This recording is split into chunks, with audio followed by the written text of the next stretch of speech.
வணக்கம் நேயர்களே, இது பிரபஞ்சம் சேனலிலிருந்து உங்கள் நிவேகா. கோதண்டராமர் ராமேஸ்வரம் தல பெருமை.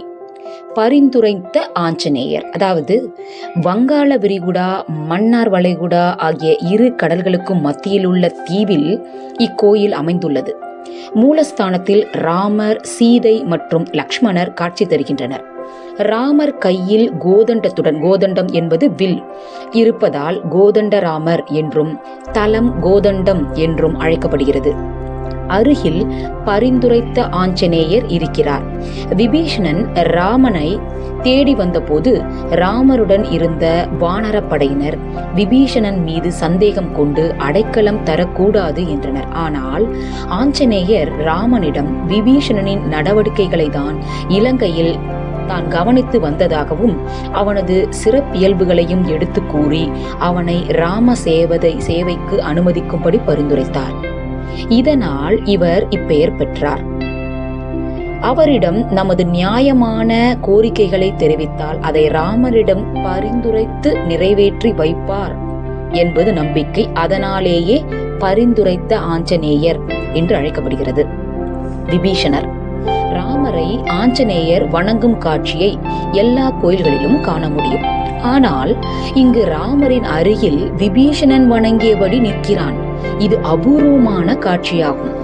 ராமனின் அருள் பெற்றதால் அந்த அருளினால்தான் விபீஷணனுக்கு ஆழ்வார் பட்டமும் கொடுத்து விபீஷணன் ஆழ்வார் என்கின்றனர்.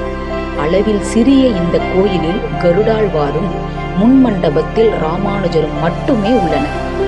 குறுக்கு வழியில் தலைமை பதவி அடைய நினைப்போரை ஒடுக்கி வைப்பவர் இந்த ராமன். தரம் கெட்ட ராவணனுக்கு பதிலாக ஒழுக்கத்தை கடைபிடித்த விபீஷணரை இத்தலத்தில் பதவியில் அமர்த்தியதால் நியாயமான வழியில் தலைமை பதவி கிடைத்த இவரை வணங்கலாம். தீயவர் சேர்க்கையிலிருந்து விடுபடவும் இங்கு வேண்டிக் கொள்கிறார்கள். விபீஷணர் பட்டாபிஷேகம் ஆனி மாத வளர்பிறை நவமி என்று நடக்கிறது. தல வரலாறு. விபீஷணன் தன் சகோதரன் ராவணனிடம் சீதையை கவர்ந்து வந்தது தவறு என்றும் அவளை ராமரிடமே ஒப்படைக்கும்படி புத்திமதி கூறினான். ராவணன் அவனது கருத்தை ஏற்க மறுத்ததோடு காலால் எட்டி உதைக்கச் சென்றான்.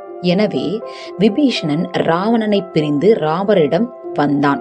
ராமபிரான் ராமேஸ்வரத்தில் தங்கியிருந்ததை அறிந்த அவன் அவரை சந்தித்து ஆசி பெற்றான். அவனது நற்குணத்தை அறிந்த ராமன் அவனை தனது சகோதரனாக ஏற்றுக்கொண்டார். மேலும் இலங்கையை வெற்றி பெறும் முன்பாகவே முறைப்படி விபீஷணனுக்கு இலங்கை வேந்தனாக பட்டாபிஷேகம் செய்து வைத்தார். இந்த நிகழ்வு இத்தலத்தில் நிகழ்ந்ததாக ஐதீகம். இதன் அடிப்படையில் இங்கு ராமருக்கு கோயில் எழுப்பப்பட்டது. கோதண்டராமன் என்ற திருநாமம் அவருக்கு சூட்டப்பட்டது. வணக்கம் நேயர்களே.